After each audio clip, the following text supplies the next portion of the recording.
भगवान राम की बात आई तब ये नहीं कहा कि आए, तब क्या था? वो तब का भगत वचन परम कृपा दिखाना विश्ववास प्रगटे भगवान। अरे वो तो विश्ववास है, कभी अगर दूर होते तो चल करके आते, कैसे वे आए नहीं, केवल प्रकट हुए।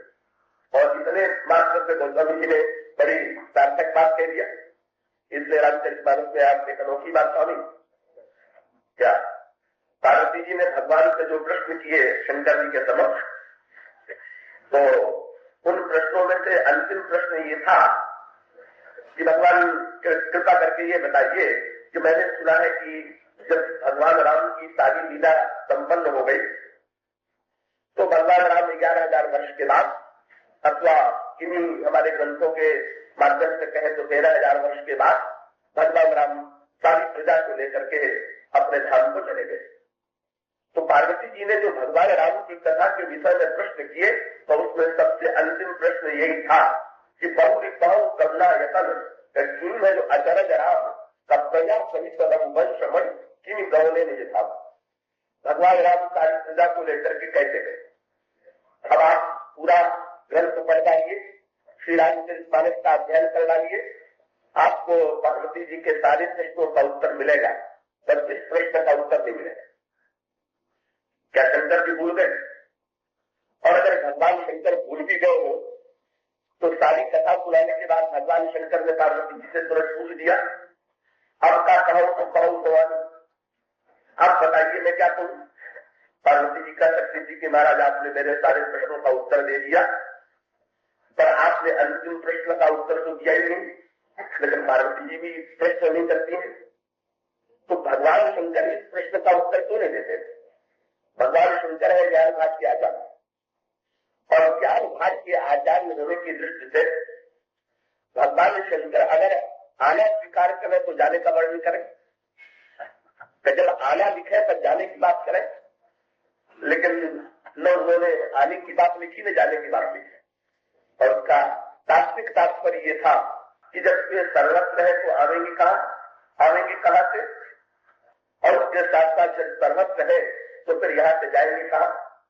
इसलिए आना और जाना केवल प्रतीत होता है, न वे आते हैं न जाते हैं। जब हमें दिखाई देते हैं तो लगता है कि आए, और जब हमें नहीं दिखाई देते हैं तो लगता है चले गए। तो आना और जाना केवल हमारे नेत्रों की एक प्रतीति मात्र है, ईश्वर में वस्तुतः आने और जाने का प्रश्न नहीं है। भगवान शंकर के इस दिव्य तत्व ज्ञान को पार्वती ने समझ लिया कि जब भगवान शंकर आने का वर्णन नहीं करते हैं तो फिर जाने का वर्णन कैसे करें? और इसीलिए पार्वती जी ने अंत में फिर से प्रश्न नहीं पूछा कि गए थे, नहीं पार्वती आना जाना कुछ नहीं तब। और ये मानो एक संकेत है कि अगर हम इतना समझ लें कि भगवान तो अत्यंत हमारे निकट है, और सच पूछिए तो ये कहना कि भगवान निकट है ये भी भगवान को दूर बना देना। वे तो इतने सन्निकट है कि निकट शब्द में भी दूरी का बोध होता है। इसलिए इन भगवान को पुकारने के लिए का आने की आवश्यकता नहीं है, का कोई उच्च स्वर की आवश्यकता नहीं है। जब उनको देखने वाली आंख हमें प्राप्त हो जाएगी तब तो ही भगवान हमारी आंखों के सामने दिखाई देने लगेंगे, और जब तक वह आंख हमें और आपको प्राप्त नहीं होती है तब तक वो भगवान कितने भी निकट क्यों न रहे का दिखाई नहीं देगी। इसलिए भगवान गौतम जी जब रामचरितमानस के प्रारंभ में भगवान शंकर और पार्वती की वंदना करते हैं तो उन्होंने दोहरा दिया, और इसी बात को दोहराया जो जिसका संकेत अभी आपके सामने मैं कर रहा। उन्होंने कहा भगवान शंकर और पार्वती की मैं वंदना करता हूं। किसी ने कहा महाराज भगवान शंकर पार्वती क्यों, सीधे भगवान राम सीता क्यों नहीं? गौतम जी ने तुरंत कहा कि इसलिए आवश्यक है कि कोई अत्यंत निकट हो पर हमारे पास देखने की दृष्टि ही न हो, तो हमें दिखाई कैसे देगा? इसलिए ईश्वर है तो हृदय में बैठा हुआ, और हृदय में बैठे हुए होने पर भी साधारण लोगों को तो कौन कहे, सिद्धों को भी जब तक भगवान शंकर और पार्वती की कृपा प्राप्त नहीं होगी तब तक उन सिद्धों को भी भगवान नहीं दिखाई। और ये भगवान शंकर बंदे श्रद्धा विश्वास गुणम याध्याय बिना न पश्यंती सिद्धा स्वांतमीश्वर। पार्वती जी है मूर्तिमती श्रद्धा, भगवान शंकर है मूर्तिमान विश्वास, और इतने निकटस्थ ईश्वर को जब तक हम श्रद्धा और विश्वास की दृष्टि से नहीं देखेंगे तब तक हमको ईश्वर नहीं दिखाई देगा, चाहे हम कितने भी उच्च स्वर में क्यों न पुकारे। इसलिए अगर विचार की दृष्टि से देखें तो आने और जाने की बात छोड़ करके हम केवल ये अनुभव करें कि वे अत्यंत निकट हैं, और अत्यंत निकट अनुभव करने के पश्चात हम वह दृष्टि ले आ पावे श्रद्धा की और वह विश्वास की दृष्टि ले आ पावे कि भगवान के सानिध्य का हमें बोध हो जाए। हमें ऐसा लगने लगे कि भगवान तो हमारे अत्यंत निकट है। तो इसी बात को गोस्वामी जी कहते हैं ब्रह्मपुरा में, आनंद सिंधु मध्य तब बाता बिरु जाने सत मरस पियासा। और इसको कबीर अपनी भाषा में कहते हैं, वो बिया जल बीच मरस पियासा, जल में ठाड़ पियत नहीं मूर्ख, अच्छा जल है खाता। इसलिए विचार के संदर्भ में देखने पर बस उनको उनका होना देख ले, हमें दिखाई पड़ जाए ये आवश्यक है। जब महाराज के दशरथ ने बुलाया क्यों नहीं आए? सब ज्ञान के संदर्भ में देखें तो महाराज श्री दशरथ पूर्व जन्म में मनु थे, और मनु ने मूर्तिमान ज्ञान के स्वरूप पंथ जाकर को वही मत गिरा ज्ञान भगत जनु भरे शरीरा। जब महाराज श्री दशरथ ने कहा बुला ले आओ श्री राम को, तो भगवान ने भी विरोध किया, बोले ज्ञान में न तो आना बनता है न तो जाना बनता है, इसलिए बुलाने का कहा प्रश्न है, इसलिए नहीं आना। तब तो ज्ञान की दृष्टि से देखें तो भगवान में आने जाने का प्रश्न नहीं, पर ये तो विचार की दृष्टि है। तो भक्त लोग का जो विविध प्रकार के ये विचारक मानता है भगवान सर्वव्यापी है, लेकिन किसी किसी को सर्वव्यापक मानने से संतोष नहीं होता। हमारे जो भक्त घाट के आचार्य काशी जी है वो उन्हीं में से। तो जिस समय वे अपना प्रश्न लेकर के मुनियों के पास जाते थे तो उन्हीं लोग उनसे यही कहते थे, क्या विष्णु जी ने गरुड़ जी को सुनाया, यही पूछो तो मुनि आई क्या? बोले ईश्वर सर्वभूत में आई। मैं जिससे पूछता था वही मुनि कह देता था कि ईश्वर सर्वत्र है, लेकिन क्या बोले? बोले निर्गुण मत में हृदय में आवा। बुद्धि से कर्म से समझ में आता था, पर निर्गुण मत मेरे हृदय में नहीं आ पाता था।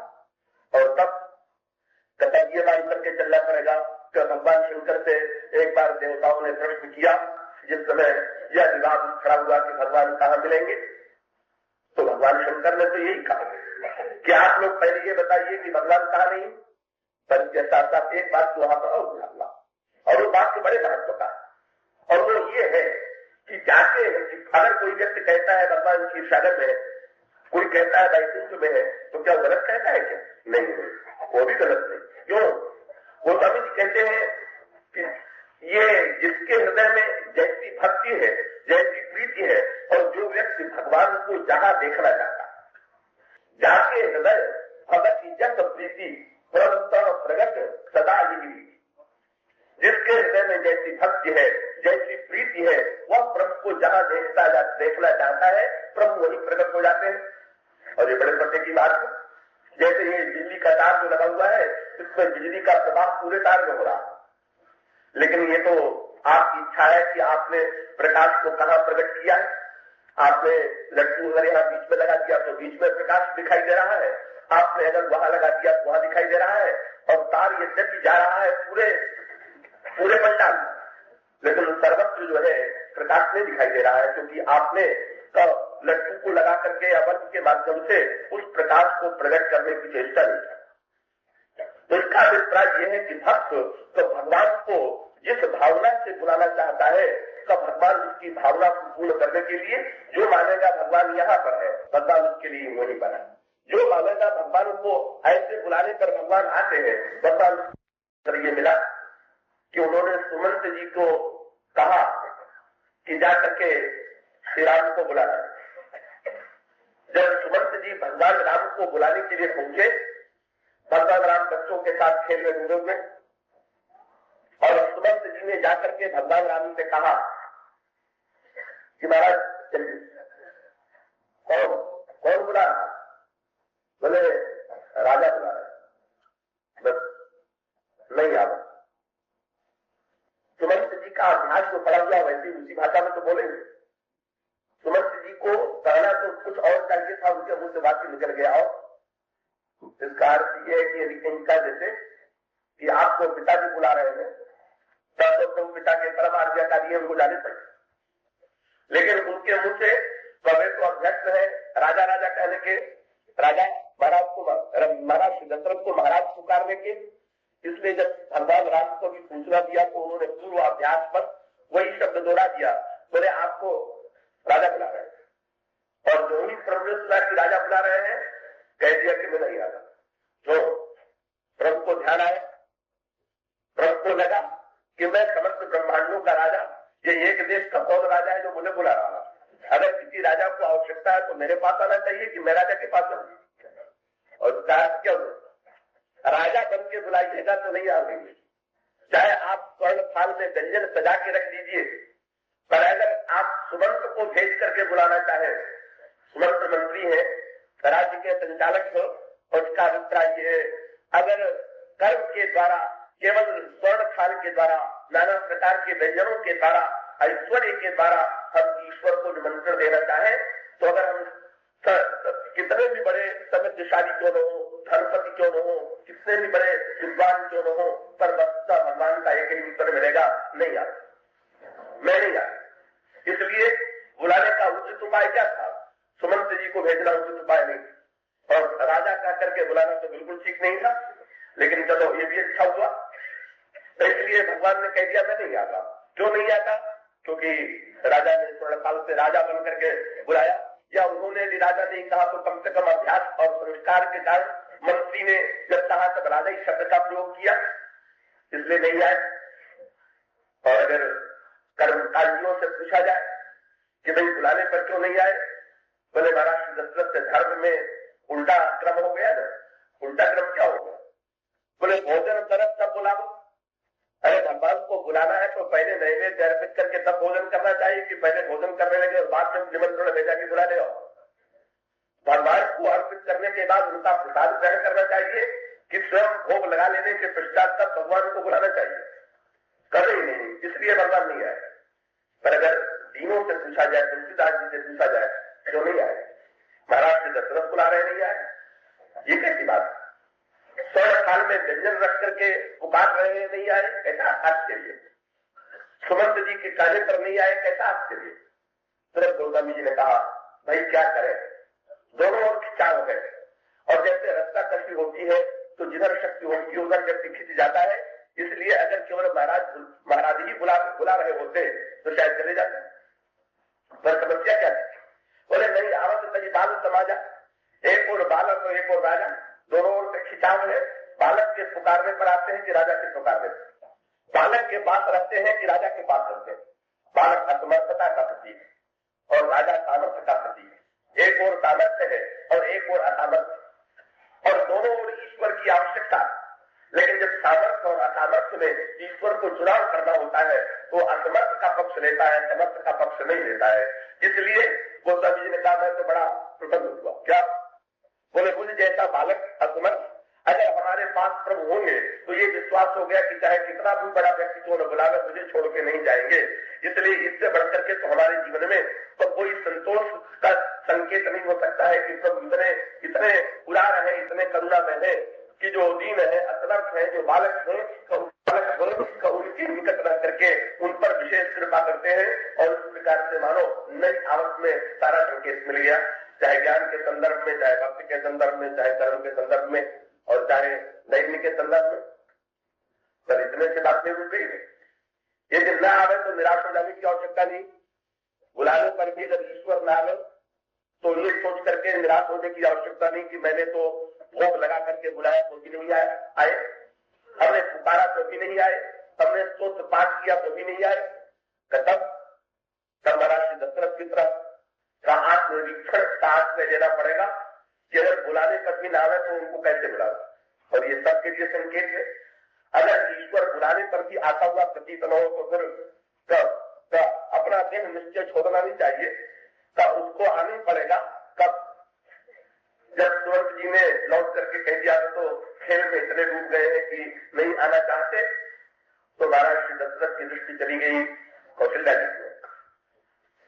और कौशल्या जी की ओर देखने का तात्पर्य ये था कि भले ही सुमंत जी के बुलाने पर न आ पाए हो, लेकिन मुझे विश्वास है कि आप जब बुलाने जाएंगी तब तो अस्वीकार नहीं कर पाएंगे, कभी तो अभी। और रामायण की भाषा में कौशल्या जी मूर्तिमती भक्ति है, और इसका ऐश्वर्य के द्वारा, व्यंजन के द्वारा, भोग के द्वारा भगवान भले ही ना आवे, पर अगर भगवान को पाना है तो एक ही उपाय है, भगवान सर्वतंत्र स्वतंत्र है, परमस जीव स्वतंत्र भगवान। पर इन स्वतंत्र भगवान को अगर परतंत्र बनाना है तो एक ही उपाय क्या, इन भगवान को, स्वतंत्र भगवान को परमस बनाने वाला कौन? तो परमस बनाने वाले तो एकमात्र भगत। इस स्वतंत्र ईश्वर को अगर कोई बस में कर सकता है तो केवल भक्ति ही बस में कर सकती है। जब चारों ओर से असमर्थता की अनुभूति हो तो भक्ति का आश्रय लेकर के बुलाइए। और जो ही कौशल्या अम्बा बुलाने के लिए चली, भक्ति देवी कई ईश्वर की दिशा में चली। बालकों ने धीरे से कह दिया अब तो फिर मां आ रही, और तब फिर समझ गए कि मां से नहीं कैसे कर पाऊंगा, पर फिर भी थोड़ा एक खेल तो किए। और वो खेल क्या, तो कौशल्या जब बोलन जाई तब एक नया दृश्य मिला देखने में। या तो ब्रह्म ऐसा सुस्थिर हो गया था कि आना जाना सब बंद, लगता है उतस्त दृष्टा ब्रह्म है कि जो स्थिर है, कबीरास्त्र में कहते हैं स्थिर है, उदस्त है, दृष्टा है, कब अचल। और या तो फिर चला तो ऐसा चला कि केवल चला ही नहीं, वो जमीन का भागा। अगर भागते हुए ईश्वर की झांकी देखना हो तो फिर अयोध्या के प्रांगण में चले जाइए, अयोध्या के राममहल के साथ जहाँ भगवान राम बालकों के साथ खेल रहे हैं वहां जाइए, और वहां देखिए कि ये जो अभी स्थिर ब्रह्म था, जो नहीं चल रहा था, नहीं आ रहा था, आज क्या हो गया। कौशल्या जब बोलन जाई तब ठुमुकी क्रम चले पर आई। थोड़ा सा कौशल्या को थकाया। भक्त के द्वारा भगवान मिलते तो है पर थोड़ा थकाते जरूर है। कुछ करने की बात जब तक मन में है तो तब तक कहते हैं अच्छा जितना करने का पुरुषार्थ हो कर लो, बाद में मिलेंगे, पर थोड़ा थकाने के बाद मिलेंगे तो शायद पकड़े रहने में सुविधा हो। जो वस्तु बड़ी सरलता से मिल जाती है व्यक्ति बहुधा उसका मूल्य नहीं कर पाता, और जो वस्तु जितनी कठिनाई से प्राप्त होती है उसमें रस भी अधिक आता है, श्रम होने पर सुख भी अधिक आता है, सुख की अनुभूति भी अधिक होती है, और दुर्लभता का भाव होने पर व्यक्ति जो है और उनको पकड़े रहने की चेष्टा करता है, और परिणाम क्या होता है, भगवान भागे।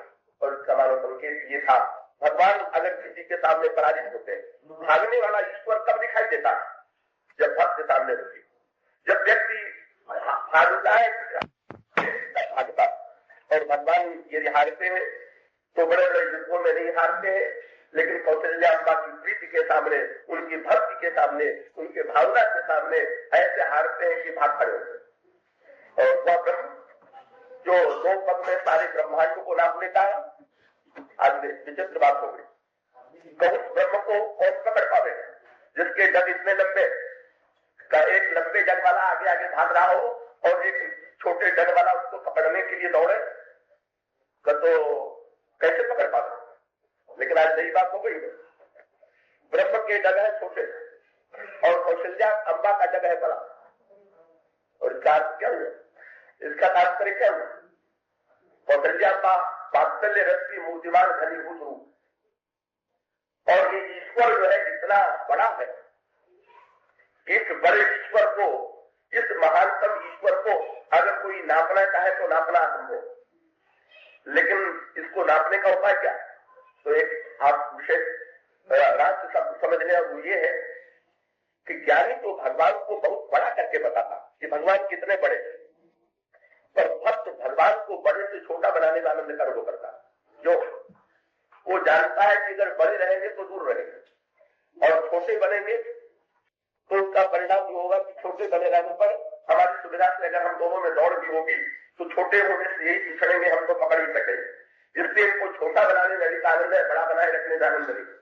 इसलिए भक्तों ने इनको बनाया भी तो कैसा बनाया, तो वो समझी कहती है जिस ब्रह्म के एक एक रोम में करोड़ करोड़ ब्रह्मांड है, कितना बड़ा, लेकिन वो दिखाई कहाँ दे रहा है, व्यापक ब्रह्म निरंजन निर्गुण विगत विनोद, लेकिन वो आज प्रेम भगत विमत कौशल्या की गोद, छोटा हुआ तो इतना हो गया कि कौशल्या जी की गोदी में कदमता की सीमा बन गई। और उसका अभिप्राय क्या, ब्रह्म छोटा बड़ा क्या होता है, पर भक्तों के वात्सल्य के सामने, भक्तों का वात्सल्य इतना बड़ा है, भक्तों का प्रेम इतना बड़ा है कि भगवान सर्वत्र बड़े मालूम होते हैं, बड़े दिखाई देते हैं, लेकिन भक्तों के वात्सल्य के सामने, भक्तों की प्रीति के सामने भगवान को ऐसा अनुभव होता है कि जैसे मैं छोटा हो गया। छोटा और बड़ा शब्द तो सापेक्ष शब्द है।